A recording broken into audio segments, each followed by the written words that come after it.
बिस्मिल्लाहिर्रहमानिर्रहीम। अस्सलाम वालेकुम friends, welcome back to my YouTube channel meals with Javeria. Chocolates तो बच्चों और बड़ों सभी को बहुत पसंद है और ब्रांड की चॉकलेट तो आप सभी जानते हैं कितनी महंगी हो गई है। तो आज हम बनाएंगे मिल्क चॉकलेट, वो भी घर में ही मौजूद चीज़ों से, और बाजार से कई गुना बेहतर और कई गुना सस्ती पड़ेगी। तो चलिए चलकर देखते हैं कैसे बनती है। तो फ्रेंड्स, मिल्क चॉकलेट बनाने के लिए मैंने ले लिया है ब्लेंडर का छोटा वाला जार, और अब मैं इसमें ऐड करूँगी 6 टेबल स्पून पिसी हुई चीनी के, या आइसिंग शुगर, जो आपके पास मौजूद हो आप इस्तेमाल कर लीजिए। अब नेक्स्ट मैं इसमें ऐड करने जा रही हूँ ड्राई मिल्क पाउडर के 2 टेबल स्पून। अब मैं इसमें ऐड करूँगी 4 टेबल स्पून कोको पाउडर के। अगर आपके पास डार्क कलर का कोको पाउडर हो तो आप इसके सिर्फ 3 टेबल स्पून ही ऐड कीजिएगा।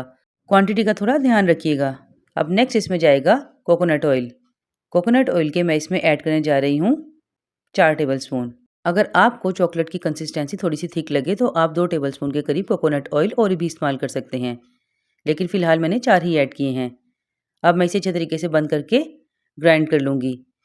इसके लिए एक ज़रूरी टिप ये भी बताती चलूँ कि आप ग्राइंडर किसी अच्छी क्वालिटी का इस्तेमाल कीजिएगा, मतलब जिसकी मशीन हैवी हो, क्योंकि इसको हमें तकरीबन 4 से 5 मिनट मुसलसल चलाना है, तभी ये बिल्कुल स्मूथ और सिल्की तैयार होगी।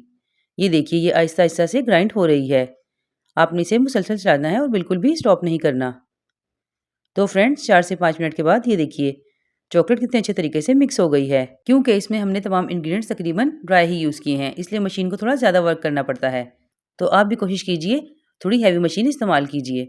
तो व्यूअर्स, ये देखिए 4 मिनट के बाद ये रेडी हो गई है। अब लास्ट में मैं इसमें ऐड करूँगी 1 टीस्पून वनीला एसेंस, और इसे भी मैं अच्छे तरीके से मिक्स कर लूँगी। तो फ्रेंड्स, ये देखिए माशाल्लाह से कितनी अच्छी कंसिस्टेंसी की चॉकलेट बनकर तैयार हो गई है। चलिए अब हम इसे फ्रीज़ कर लेते हैं।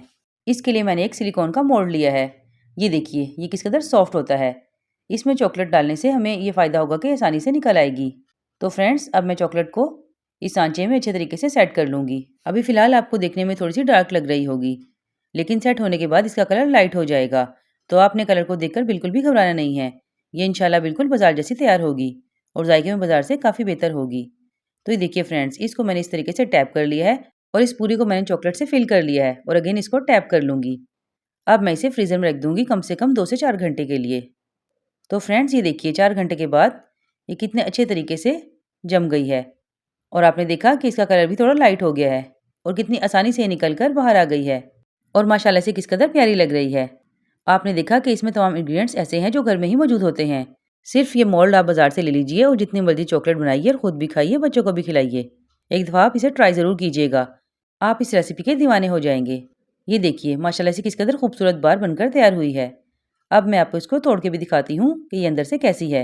ये देखिए कितनी प्यारी और छोटी सी बनी है, और बिल्कुल परफेक्ट तरीके से ये टूट रही है, और टेस्ट की मेरी गारंटी है। इसे एक दफ़ा ज़रूर ट्राई कीजिएगा, आपके बच्चे इस रेसिपी के दीवाने हो जाएंगे।